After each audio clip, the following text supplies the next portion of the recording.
모니올라 시청자 여러분 안녕하세요. 염블리의 비밀노트 토요일 방송 시작하겠습니다. 이사님 안녕하세요. 네, 안녕하세요. 지난주 코스피를 보면 앞자리 수만 보면 하루에 100포인트씩 네. 올라간 것 같아요. 2일날 4,300, 5일에 4,400, 6일에 4,500. 네. 다음 주엔 어떻게 될지 네. 참 모르겠습니다. 자, 금주에 어떤 이슈가 있었고 증시 흐름은 어땠는지 한번 살펴보겠습니다. 네, 뭐 코스피가 정말 연초 이후로 그냥 이제 달려버렸죠. 말씀하신 대로. 그래서 4,500선, 뭐 4,600선까지 한번 찍고 왔거든요. 그래서 굉장히 강한 상승세를 이어갔고 금요일 날만 조금 이제 약간 흔들리는 그런 모습 좀 나왔던 것 같습니다. 근데 미국은 상대적으로 좀 약했고요. 완만하게 상승세를 보였다라고 보시면 되겠고 주요 이슈로는 일단 삼성전자가 영업이익 이제 분기 사상 최대 20조. 네. 네, 그 기록을 좀 달성을 했고요. 반도체 기업들의 이익 추정치가 크게 올라갔고 또 현대차도 이번 주에 사상 최고가 한번 찍었는데 이제 휴머노이드 로봇을 공개했죠. 예, 그게 이제 호재로 작용했고 그리고 이제 젠슨항 CEO도 CES에서 차세대 AI 가속기 베라 루빈을 이제 공개를 했습니다. 그리고 이제 미국의 베네수엘라 공습이 있었죠. 그래서 이제 방산주가 좀 크게 오르는 모습이 나왔는데 이번 주에 미국 증시는 대체적으로 기술주는 별로 안 좋았고 흔히 이제 국영재 산업이라고 그러죠. 소비재 기업이나 방산주 이런 쪽이 좀 훨씬 강한 그런 모습을 보였고, 근데 한국은 또 반대로 반도체가 워낙 좋았는데 삼양식품이나 APR 같은 소비재 기업들은 또 안 좋았거든요. 그래서 국내 증시는 여전히 이제 성장주들이 좀 강세를 보인 가운데 미국은 반대로 성장주가 좀 쉬어가는 그런 모습을 보였다라고 말씀을 드리겠습니다. 삼성전자 이야기부터 시작을 해야 될 것 같습니다. 20조 잠정 추정치인데 20조의 사상 최대 실적이 나왔는데 영업이익이요. 그런데 발표되는 날 저는 뭐 단순한 생각으로 와 주가 엄청 또 올라가겠구나 네. 생각을 했는데 뭐 약간 살짝 하락하고. 근데 일단 이제 시장이 예상한 것보다는 좀 못했어요. 그러니까 이게 예상 공식적인 예상 수치가 있잖아요. 그게 이제 18조 원 정도 되거든요. 네, 그거보다 높았다라고 네. 하던데. 근데 이제 흔히 스트릿 컨센이라고 해요. 예. 그러니까 왜냐하면 최근에 추정치가 또 많이 올라간 게 좀 있어요. 그래서 이 시장 참가자들은 20조 넘겠지. 이미 그렇게 생각을 했구나. 일부 이제 왜냐면 외국계 증권사에서 막 21조, 22조 얘기도 했기 때문에 20조라고 정확하게 그냥 숫자가요. 200009 이렇게 해가지고 그러니까 끝자리 수까지 0으로 나온 거예요. 네. 그러니까 좀 되게 이상한 숫자긴 한데 아무튼 20조 원이 그대로 그냥 나와버린 겁니다. 그래서 예상보다 잘 나왔지만 시장의 최근 기대치에는 좀 못 미쳤다. 이렇게 보시면 될 것 같고 그리고 어쨌든 이제 숫자가 나오다 보니까 시장이 이제 흔히 좀 세론이라 그러죠. 이제 팔고 싶었던 사람들은 뭐 이제 이벤트 끝난 거 아닌가? 이래서 좀 파는 물량도 좀 나왔고 거기다가 미국이 아까 말씀드린 대로 반도체 기업들이 좀 흔들렸어요. 약간 미국 기술주가 좀 안 좋다 보니까 이것도 차익 실현에 빌미가 됐습니다. 근데 이번에 어쨌든 우리가 주가를 볼 게 아니라 이 숫자를 봐야 되잖아요. 숫자를 보면 굉장히 좋을 수밖에 없는 게 반도체 가격이 올라가면서 어쨌든 삼성전자가 이 영업이익이 역대 최고치를 경신을 했고 이제 20조가 이게 끝이 아니라 이제부터 어떻게 보면 시작일 수 있거든요. 올해 내내 실적이 좋을 거라고 좀 보고 있기 때문에 그래서 많은 애널리스트 분들도 긍정적인 평가를 했고요. 시티증권은 이제 저번에 말씀드린 대로 삼성전자 영업이익을 155조 원으로 전망했다고 지난주에 한번 설명해드렸는데 일단 시티증권이 그 155조 원을 그대로 또 유지를 했습니다. 이 실적을 보고 괜찮게 나왔다. 특히 HBM 사업이 이제 정상화되면서 좋은 실적을 낼 걸로 봤고 대신증권의 유영근 연구원님은 그 기존 전망을 올해 영업이익을 118조로 봤는데 150조 원으로 같이 올려버렸어요. 그래서 이제 국내 증권사도 굉장히 이제 공격적으로 이제 올해 영업이익 전망치를 내놓고 있다라고 보시면 되겠고 SK증권의 한동희 연구원님은 메모리 공급 부족이 심화되면서 가격 상승이 예상을 뛰어넘고 있다. 그리고 그 메모리가 이제 질적 성장뿐만 아니라 양적으로도 성장하는 국면에 진입했다 이렇게 언급을 했고요. AI 핵심 축이 이제 메모리로 이동한 상황인데 수요는 많은데 공급은 좀 부족하다. 그래서 이 사이클이 좀 오래 갈 걸로 전망을 했습니다. 그래서 주가는 좀 흔들렸지만 이 시각 자체는 대부분 낙관론이 여전히 많고 올해도 기대할 게 많기 때문에 펀더멘털 자체는 큰 문제 없다. 그래서 삼성전자는 여전히 뭐 이렇게 주가에서는 약간 변동성은 있겠지만 이번 실적은 굉장히 잘 나왔다라는 그런 평가로 좀 결론을 내면 좋을 것 같습니다. 맥쿼리 증권에서는 벌써 이제 2027년 얘기를 하던데 삼성전자 영업이익이 217조, SK 하이닉스가 189조 가능성이 있는 숫자로 보입니다. 저도 상상이 안 갑니다. 지금 자꾸 숫자들이요. 저번에 시티증권이 올해 155조 냈을 때도 깜짝 놀랐거든요. 왜냐하면 국내 증권사 추정치가 90조였어요. 근데 155조를 썼고, 근데 맥쿼리는 내년에 이제 200조를 얘기를 하니까 이게 도대체 가능한 일인가? 그러니까 외국계가 너무 공격적인 거예요. 근데 이들은 근데 이제 엔비디아 젠슨항 CEO 얘기, AMD의 리사소, 그러니까 빅테크들 CEO들 얘기를 종합하면 이게 꼭 틀렸다고 볼 수는 없어요. 약간 고객사들 입장을 따져봤을 맞아요. 때 예. 역으로 계산하는 거잖아요. 네, 근데 공급은 없거든요. 공급은 절대적으로 부족한데 수요는 예상보다 훨씬 우리가 그냥 상상할 수 없는 수요가 지금 나오는 것 같아요.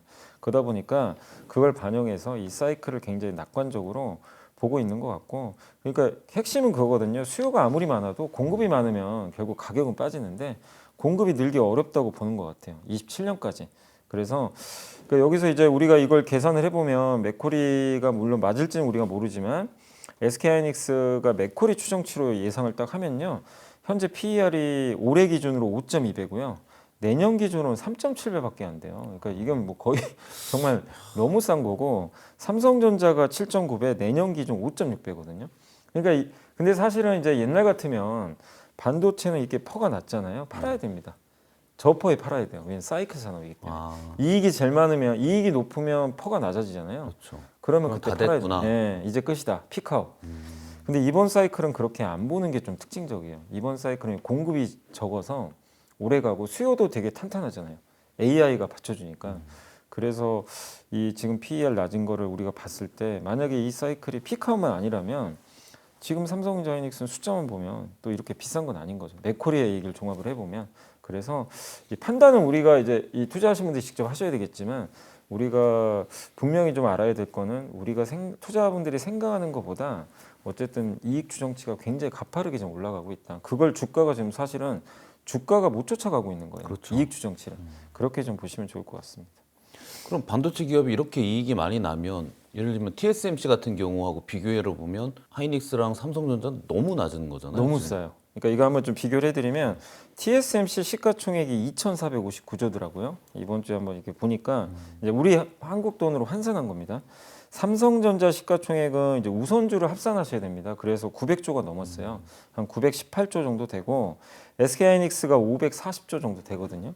근데 그러면 뭐 당연히 TSMC가 시총이 큰 건 다 알고 계실 거예요. 왜냐하면 파운드리는 사이클도 없고 거의 독점 기업이고 네. AI 사이클 그대로 받았으니까, 그러면 올해 그러면 영업이익이 어떻게 되냐 한번 전망을 해봤더니 2026년 영업이익 전망치를 제가 그 실제 미국 그 사이트 들어가 찾아봤거든요. TSMC가 올해 영업이익이 112.7조 원 나온대요. 이 전망입니다 이게. 근데 아까 제가 말씀드린 대로 삼성전자가 우리나라 증권사들은 90조인데 외국계가 좀 155조 155. 나오잖아요. 그럼 대충 평균 내보면 127.5조 나옵니다. 하이닉스가 86조에서 그 얼마 전에 모건 스탠리가 148조 썼거든요.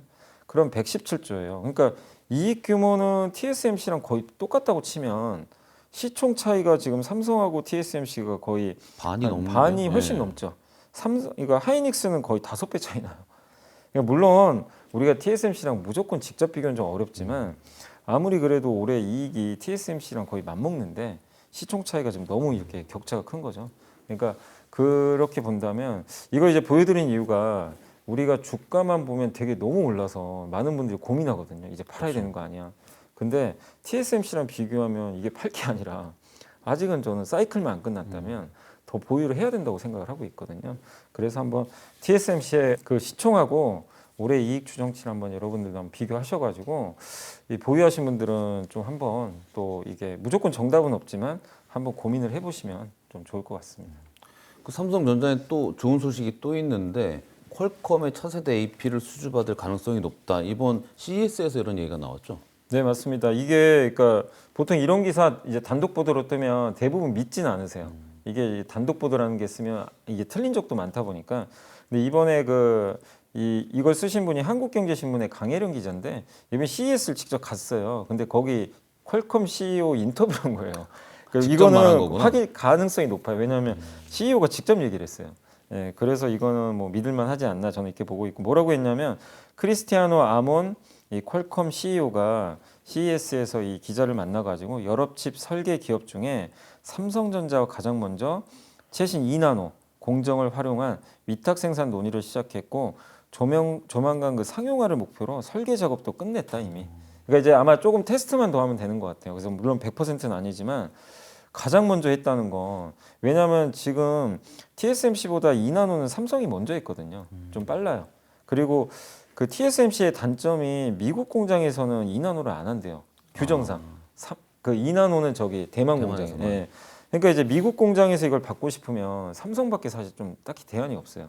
근데 요즘에 삼성이 좀 그 예전에 그 기자님이 한 말씀해 주셨잖아요. 아는 분 통해 들었는데 발열을 잡은 것 같다. 엔비디아요? 예. 네, 그때 얘기하셨잖아요. 발열은 큰 문제가 아니다. 네, 근데 진짜 그게 맞는 것 같아요. 여기서도 이제 나왔던 얘기가 발열을 좀 잡은 것 같더라고요, 확실히. 그래서 발열 문제가 제일 컸거든요. 삼성이 뭐 이게 품질이 나쁜 게 아니라 이게 뜨거워지는 걸 못 잡았던 것 같아요. 근데 그거를 이제 잡았다는 평가 있으니까 퀄컴도 이제 안 쓸 이유가 없죠. TSMC도 너무 비싸고. 그래서 퀄컴의 이게 수주를 또 따내면 퀄컴이 지금 여기 스마트폰에 들어가는 AP도 만들지만 PC나 이런 데이터 센터용 그 CPU도 지금 이제 만들어 놨거든요. 근데 그거 위탁 생산도 받을 수도 있어요. 그러면 삼성은 진짜 고객 풀이 파운드리 쪽도 굉장히 넓어지는 거예요. 이 테슬라도 받았지만 그러니까 이제 TSMC랑 한번 경쟁을 해볼 만한 거죠. 그리고 지정학적 이런 부분도 이게 삼성한테 되게 유리한 게 어쨌든 삼성은 미국에서 거의 유일하게 2나노를 할 수 있는 기업이에요. 지금 현재로서는. 그러니까 그런 메리트가 또 있기 때문에 이런 고객이 확보되는 건 상당히 좀 긍정적이지 않나. 결국 발열을 잡은 게 좀 큰 것 같습니다, 진짜. 퀄컴 입장에서도 TSMC한테만 계속 매달리면 가격 문제나 이런 부분이 좀 불리하니까 맞아요, 불리해요. 아무래도 한 군데 더 잡는 네. 게 필요할 것 같다는 생각도 네. 드네요. 네. 근데 이번 주에 가장 큰 이슈 중에 하나가 미국이 베네수엘라 마두로 대통령을 체포했잖아요. 네. 근데 신기한 거는 되게 큰 사건인데 맞아요. 유례가 없는 네. 증시에 미미해요, 반응이. 이유가 뭐예요? 그러니까 일단 그런 것 같아요. 이게 보통 지정학적 리스크는 제일 우려되는 게 시간이 오래 걸려요. 불확실한 이 시간들이. 그러니까 지금 우크라이나 전쟁도 아직도 그렇죠. 지금 벌써 4년째거든요. 그리고 이런 또 보통 산유국의 문제가 여기서 전쟁이 터지면 유가가 튀어버립니다. 근데 이번엔 놀랍게도 유가도 거의 제자리 걸음했고 증시는 오히려 우리 한국만 보면 급등해 버렸죠. 네. 오히려. 그러니까 그 이유는 뭐냐면 베네수엘라 경제가 차지하는 비중이 뭐 그렇게 크지 않은 데다가 이미 또 이거를 그러니까 아예 그러니까 뭐 이 마두로 대통령까지 이렇게 체포할 거라고는 상상도 못했지만 계속 트럼프가 경고는 했거든요. 예, 까불지 마라. 예, 까불지 마. 그러니까 이걸 친다고 해서 되게 막 아주 새로운 건 또 아니었어요. 그 전부터 경고를 날리고 있어요. 그럴 만한 사람이었다. 네. 근데 이제 이게 체포까지 해서 데려가니까 깜짝 놀라긴 했지만 근데 증시에 영향 없는 게 그게 침공하자마자 바로 데려가 버렸어요. 3시간. 그냥 끝나버렸어요.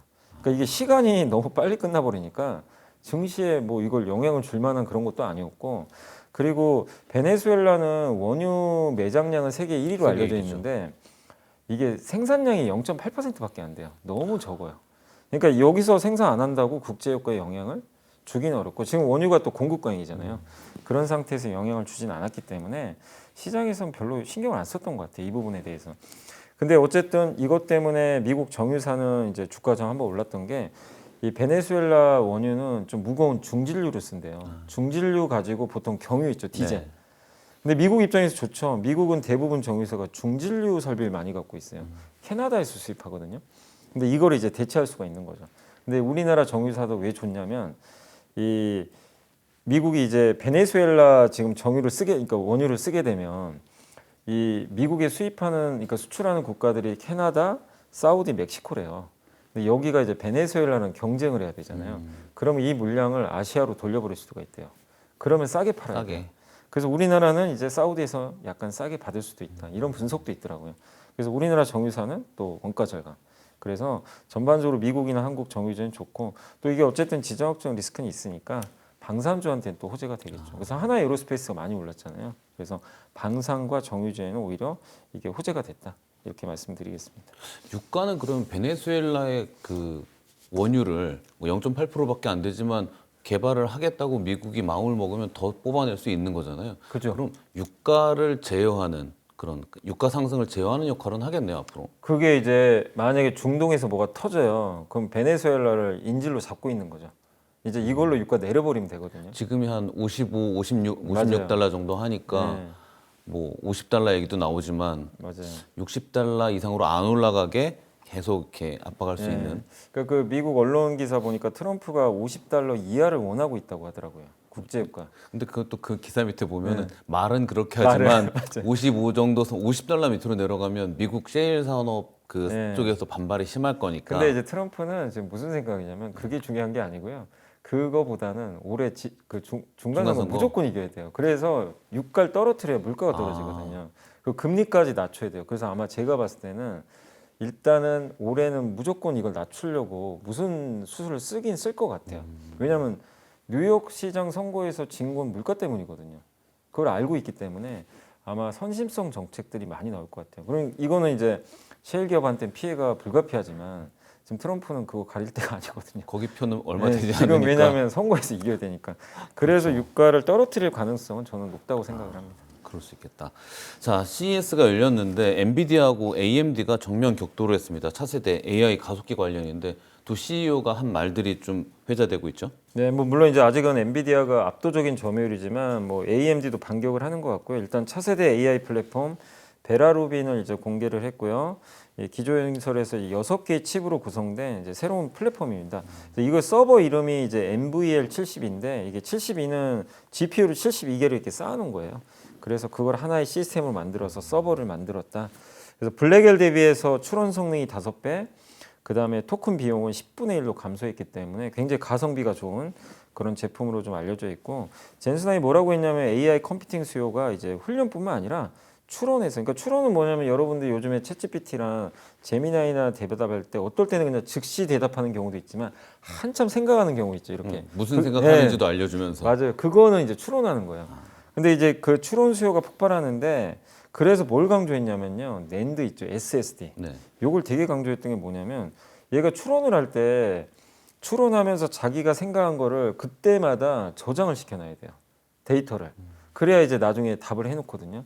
추론을 많이 하면 할수록 좀 거짓말할 확률이 떨어져요. 이게 옛날에는 이게 바로 대답하니까 거짓말을 되게 많이 했거든요. 근데 이거를 그렇다고 HBM에 저장하기엔 너무 비싸요. 굳이 이런 것까지 HBM에 저장하는 건 낭비니까 범용 디램이나 SSD가 좀 싸거든요, 상대적으로. 그래서 무슨 얘기를 했냐면 젠슨왕이 이제 전력 다음 종목이 메모리다. 메모리가 좀 공급이 좀 부족한데 이게 좀 극도로 좀 공급이 부족해서 이것 때문에 좀 병목 현상이 나올 수도 있대요. 이 발언한 다음에 낸드 관련주가 막 급등해 버렸어요, 미국에서. 그래서 메모리가 얼마나 좀 중요한지를 다시 한번 강조했고, AMD는 이제 경쟁장인 헬리오스를 공개를 했다고 합니다. 이것도 역시 똑같아요. GPU 72개. 예, 그래서 이제 같은 뭐 약간 비슷한 느낌의 이제 제품을 만들었고 기존작 대비해서 최대 1000배 성능을 목표로 한다고 합니다. 근데 리사수 CEO는 뭐라고 했냐면 앞으로 5년간 50억 명이 매일 AI를 쓸 거다. 그러니까 이거 한번 상상해 보시면 그 2000년 초반에 인터넷이 한참 이제 그때 나오고 나서 결국 전 세계 사람이 이제 거의 다 쓰게 돼 버렸잖아요. 그런 것처럼 앞으로 5년간 50억 명이 매일 AI를 쓰면 그 모든 데이터를 또 메모리에 저장을 또 해야 될 텐데 개인화된 데이터를 또 싹 다 저장시켜야 돼요. 그러니까 메모리 수요가 이걸 보면은 그러니까 요새 왜 메모리가 올라가는지는 사실 여기서 답이 다 나오거든요. 그래서 이거를 지금 직접 CEO들이 직접 언급한 거잖아요. 그러니까 정말 우리가 상상하기 어려운 그런 수요들이 계속 나오고 있다. 이렇게 좀 언급을 하고 있기 때문에 젠슨왕과 리사수의 대결은 맞지만 결론은 또 이게 하나로 메모리로 좀 합쳐지는 그런 결론이 나오는 것 같습니다. CES에서 또 다른 주인공이 또 현대차였잖아요. 그 로봇이 시연됐는데 휴머노이드 아틀라스를 공개했는데 테슬라 주가가 빠지더라고요. 네, 맞습니다. 저도 그래서 진짜 이거는 우리나라 언론 기사가 아니라 실제 미국 언론 기사가 그렇게 뜬 거예요.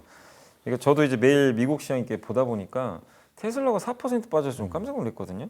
그날 미국장이 빠진 것도 아닌데 이제 알아봤더니 현대차 자회사 보스턴 다이내믹스가 인간형 로봇이죠. 아틀라스의 이제 양산형 버전을 실제 공개를 했어요. 거기서 했는데 그 보스턴 다이내믹스 CEO가 우리가 지금까지 만든 최고의 로봇이다 이렇게 좀 언급을 했거든요. 근데 여기서 왜 충격을 받았냐면 구글 딥마인드랑 협력하는 게 좀 약간 이 시장이 전혀 몰랐던 내용이에요.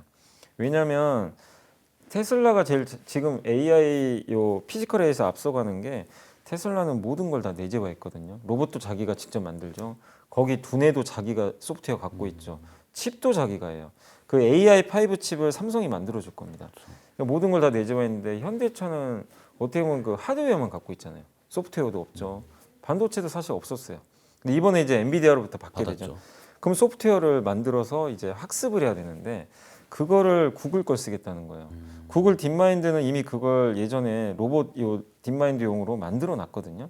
구글 입장에서 좋아요. 이거를 뭔가 어디다 이거를 이제 탑재해 가지고 써봐야 되는데 파트너가 필요한데 그냥 아무 파트너는 못 하거든요. 근데 현대차는 아시겠지만 전 세계에 공장을 많이 갖고 있어요. 그러니까 지금 로봇을 처음에 어디다 쓸 거냐면 우리 가정에 쓰는 게 아니라 저기 자동차 공장에 투입을 할 겁니다. 자동차 공장에 투입하려면 물리 데이터가 너무 많이 필요해요. 그 현장에서 조립도 해봐야 되고 이 데이터들은 현대차가 또 진짜 많이 갖고 있거든요. 그래서 두뇌랑 물리 데이터를 접목하고 거기에 엔비디아 블랙엘 해가지고 학습을 시키면 이거 테슬라한테도 좀 위협이 되지 않겠냐 이렇게 좀 생각을 하고 있는 것 같아요. 그래서 테슬라 주가가 이제 혼자 그냥 독주할 줄 알았는데 이거 현대차라는 좀 약간 경쟁자 이 정도면 경쟁할 수 있는 거 아닌가? 그래서 물론 아직은 이거에 동의 안 하신 분도 계시겠지만 일단 미국 시장에서는 그런 우려가 좀 나와서 주가가 좀 오히려 현대차 오르고 그 테슬라는 좀 급락했다라고 설명을 좀 드리겠습니다. 보스턴 다이내믹스가 이렇게 잘 될 경우에 이 현대차의 여러 계열 그룹들이 있잖아요. 현대 그룹에 네. 어디 주가에 주목을 하는 게 좋을까요? 일단 이제 현대차 그룹이 그 전체적으로 정의소 회장 포함해서 지분을 93% 갖고 있어요. 나머지 7%가 소프트뱅크. 근데 아마 여기는 이제 다 털고 나가려고 하는 것 같아요. 그래서 나중에 아마 나스닥 상장도 시킬 거는 같은데 93% 중에 20%가 정의성 회장 거고 그리고 현대차, 현대모비스, 기아가 특수목적법인인가 그러니까 회사 하나 만들어 가지고 거기서도 지분을 이제 합쳐서 한 50%인가 갖고 있을 거예요. 근데 10%를 직접 갖고 있는 회사가 어디냐면 글로비스. 현대글로비스는 아예 직접 갖고 있어요. 간접이 아니고. 그래서 사실은 제일 요 지분 가치로는 제일 수혜주가 현대글로비스예요. 보스턴 다이내믹스가 잘 될 경우에 수혜가 네, 가장 직접 직접적인 건 네, 현대글로비스다. 현대글로비스고 그리고 그 뉴스를 봤더니 현대 그 모비스가 보스턴 다이내믹스의 그 관절 있죠, 액추에이터. 그걸 이제 공급 계약을 맺었다는 보도가 있었더라고요. 그러니까 부품 쪽은 현대 모비스가. 그래서 그렇게 계열사별로는 수혜가 예상이 됩니다. 알겠습니다. 자, 이번 주 외국인 기관 개인들 매수 종목하고 상승한 업종 정리해 보겠습니다. 자, 먼저 이번 주 외국인들이 많이 매수한 주식 10개 종목입니다.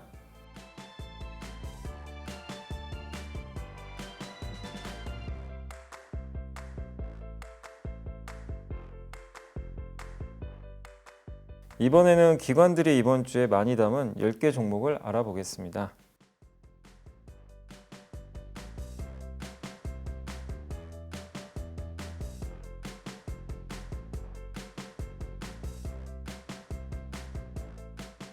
이번에는 개인들이 이번 주에 가장 많이 산 주식 10개 종목을 살펴보겠습니다.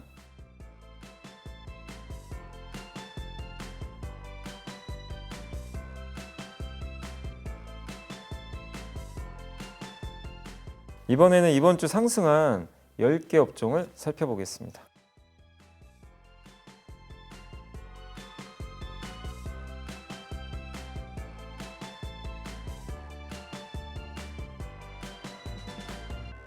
자, 상승한 업종 가운데 좋은 흐름이 더 이어질 수 있다고 주목하는 분야가 어딜까요? 이번 주에는 정말 그 잊혀져 있었죠. 최근에 그 조방이 좋았어요. 조선 방산이 정말 이번 주 좀 뜨거웠는데 근데 어쨌든 지금 최근에 방산 이슈도 있고 하지만 조선주가 좀 굉장히 압도적으로 이번 주에 좀 좋긴 했거든요. 근데 최근에 뭐 LNG 수주 기대감도 있고 또 캐나다 잠수함 이슈도 좀 있는 것 같아요. 그래서 조선주는 조금 더 약간 좀 반도체가 좀 흔들리면 대안주가 좀 필요하긴 하거든요. 그래서 조선주가 조금 더 움직이지 않을까 이렇게 보고 있고 앞서 말씀드린 대로 자동차주들은 이제 지금 어떻게 보면 로봇주가 돼버렸잖아요. 그래서 자동차 대표주의 상승도 일시적으로는 보진 않기 때문에 자동차 대표주도 한번 보시고 그 다음에 바이오에서는 그 바이오 시밀러가 좀 좋았는데 바이오 시밀러의 대표주자가 셀트리온인데 실적을 4분기를 미리 예고를 좀 했더라고요. 근데 예상보다 좀 잘 나올 것 같아서 바이오 쪽에 대한 투자 심리도 좀 살아날 것 같습니다. 그래서 조선, 자동차, 바이오 시밀러 이런 쪽을 좀 다음 주에도 주목해 보시면 좋을 것 같습니다. 자, 이사님이 선정한 이번 주의 보고서는 우리 코스피 얘기네요, 그냥. 네, 맞습니다. 하나증권의 이재만 박성재 연구원님이 코스피 상단을 5,600으로 올렸는데 저는 이 근거가 너무 괜찮은 것 같아서 근거가 좋아요. 이게 꼭 5,600 간다 이게 아니라 제목이 화수분 전략이야. 맞아요. 그래서 매주 쓰세요 이분이 쓰시는데 제가 읽어보고 좀 공감은 갔어요. 뭐냐면 우리가 그러니까 단지 뭐 5천 간다, 뭐 6천 간다 이렇게 예상은 하지만 그건 그냥 단지 숫자일 뿐이잖아요. 근데 이분은 5,600인 이유가 명확해요. 그걸 적어주셨어요. 왜냐하면 지금 코스피 시가총액이 11월 24일 이후 574조 증가했거든요. 그래서 3,647조인데 시총 증가분의 46%가 삼전 하이닉스 몫이에요. 이 둘이 그냥 올라와서 너무 과열된 건 맞대요. 그래서 좀 변동성은 나올 수 있지만 근데 이걸 이제 고민되는 게 여기서 좀 팔아야 되나 이 고민이 되게 크잖아요. 근데 반도체는 우리 과거 아까도 말씀드렸지만 퍼가 낮으면 팔아야 되거든요. 너무 돈 잘 벌 때. 그러니까 그래서 이걸 비교를 해본 거예요. 근데 지금 주가 급등했는데 양사 이제 합쳐가지고 우리나라 그러니까 반도체 이게 PER을 봤더니 8.8배밖에 안 되거든요. 그럼 누가 봐도 PER이 낮은데 과거 사이클상 이건 팔아야 되는 PER인데 낮으니까 이렇게 고민이 되는데 그래서 2016년, 18년이 슈퍼 사이클인 적이 한 번 있었어요. 그때랑 대입을 한 거예요. 그때 반도체 업종이 3년 연속 이익 증가하면서 순이익이 당시에 그 3년 동안 83% 증가했었대요. 근데 그때 반도체 주가 상승률은 90%였다고 합니다. 그래서 이거를 이제 나눠본 거예요. 주가 수익률, 그러니까 주가 상승률과 이제 이익 증가율을 한번 대비를 해본 거예요. 그랬더니 그 비율이 1.08 정도 됐대요. 그러니까 주가가 조금 더 올랐잖아요. 네. 수익률이. 아까 주가 상승률은 90, 그 다음에 순이익은 83이니까. 이거를 그대로 지금 가져와 보자 이거죠. 24년부터 올해까지 딱 계산을 해본 거예요. 4, 5, 6. 예, 24. 그러면 반도체 이익 증가 이건 예상입니다. 네. 어쨌든 왜냐면 아직 올해 안 끝났기 때문에 올해 이익 증가율은 189가 나온대요. 그러면 이거를 우리가 1.08로 계산을 하면 되잖아요. 그러면 예상 주가 수익률은 204%가 나와야 된대요. 그죠? 왜냐하면 그때 1.08배가 올랐으니까 그럼 204%인데 그럼 지금 주가 얼마 올랐냐? 지금 24년부터 딱 이렇게 계산을 해봤을 때 143% 올랐대요. 아, 그러니까 그 갭이, 네, 갭이 남았다. 그래서 계산해 보니까 61%더 오를 수가 있대요. 현재보다. 네, 그때랑 딱 비교를 하면. 그리고 그래서 여기서 코스피가 그러면 코스피 내에서 반도체 얼마 비중이냐? 38%예요. 그래서 곱해 보세요. 0.38. 그러면 코스피가 상승할 여력은 23% 나옵니다. 그래서 여기서 23%를 이제 계산하시면 5,600이 딱 계산되는 거예요. 그래서 이게 맞냐 안 맞냐는 우리가 모르지만 아니 나름 이건 근거는 명확해요. 과거에 슈퍼 사이클에 그때보다 사실 사이클 더 좋거든요. 그러니까 반도체 사이클이라는 거는 있다라는 거는 뭐 기정사실이니까. 네, 맞아요. 근데 그때 그 주가 상승률과 이익 증가율을 대비했을 때 그 1.08배가 나왔기 때문에 그거랑 계산해 보면 반도체는 60%더 오를 수 있고 코스피는 23%더 오를 수 있다. 그러니까 5,600은 합리적이다. 이렇게 보는 것 같아요. 근데 이거의 전제 조건은 이익이 그만큼 나와야 되겠죠. 그래서 검증은 해보셔야 되겠지만 충분히 5,600 갈 수 있는 그런 좀 근거니까 한번 이것도 여러분들이 좀 고민해 보시면 좋을 것 같습니다. 네, 다음 주가 기대되는 많은 이야기를 들은 것 같습니다. 그렇더라도 좋은 소식만 들릴 때가 가장 위험한 때다 이런 말도 있는 것처럼 더욱 신중한 투자가 필요할 것 같습니다. 자, 저희는 내일 다시 찾아뵙겠습니다. 감사합니다. 그 로봇하고 같이 봤을 때 현대차 그룹주는 아직 여전히 저평가다 이런 얘기들이 있던데요. 네, 여전히 저평가죠. 근데 이제 최근에 현대차가 사상 최고가 간 거는 이익 기대로 올라간 게 아니라 이건 피지컬 AI 성공 기대감으로 오른 거거든요. CES에서 이제 공개를 했죠. 이번에 구글 딥마인드랑 협력한 거는 정말 이제 신의 좀 한수인 것 같아요. 작년 상반기 PER이 5배밖에 안 됐는데 그래도 최근에 올라서 8배까지 좀 올라왔어요. 근데 이제 10배까지는 좀 가야 되지 않나 저는 그렇게 보거든요.